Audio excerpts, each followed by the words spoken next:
Merci Monsieur le maire. Vous vous en souvenez, en 1995, Alain Juppé lançait à travers un véritable plan, un véritable projet urbain, la métamorphose de la ville de Bordeaux, conjuguant réhabilitation des logements indignes, la restauration du patrimoine, l'apaisement des espaces publics, la végétalisation des quais, la création d'un mode de déplacement performant, le tramway, et la construction de nouveaux logements, notamment sociaux, si attendus. Cette dynamique a permis à la ville de récupérer notamment 40 000 habitants et une marge de manœuvre financière pour réhabiliter et augmenter ce que nous devons toujours avoir comme boussole, le nombre et la qualité des services publics que nous devons rendre aux Bordelais et Bordelaises. Aujourd'hui, force est de constater que nous sommes loin, même très loin, de cette ambition. Ce que vous présentez comme un projet urbain ne porte ni souffle, ni vision, ni perspective d'avenir. D'ailleurs, l'ouvrage que vous avez publié pour tenter d'expliquer votre politique en matière d'urbanisme, ce qui n'est pas un gros mot, Pierre, ne fait que confirmer ce déficit d'ambition. Il accumule des formules creuses et des mesures disparates sans intention directrice. Un projet urbain ne se résume pas à quelques coups de peinture jaune ou de piétonisation ponctuelle ou de jardinage improvisé.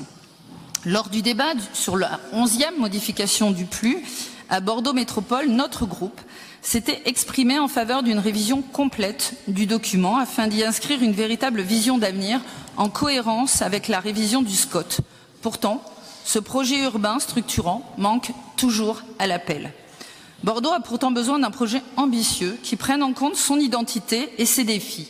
La ville, c'est d'abord un site géographique exceptionnel, un fleuve qu'il faut véritablement redynamiser plutôt que de lui mener une guerre de croisière.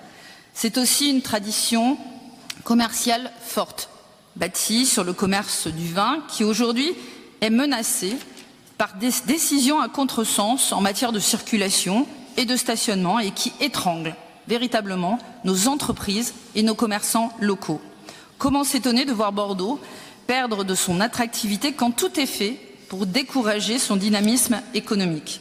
Enfin, Bordeaux a toujours été une ville de tempérance et de modération, une ville qui a su conjuguer urbanité et nature.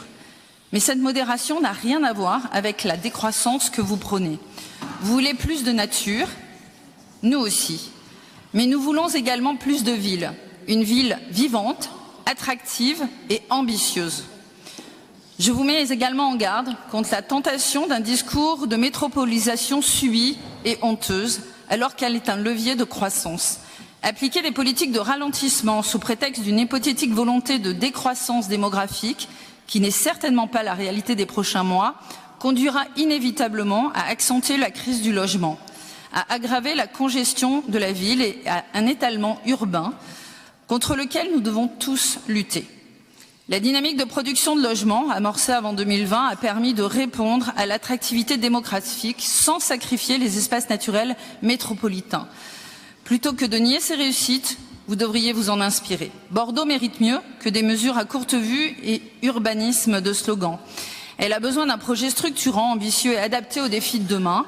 Nous le proposerons dans les mois à venir. Merci.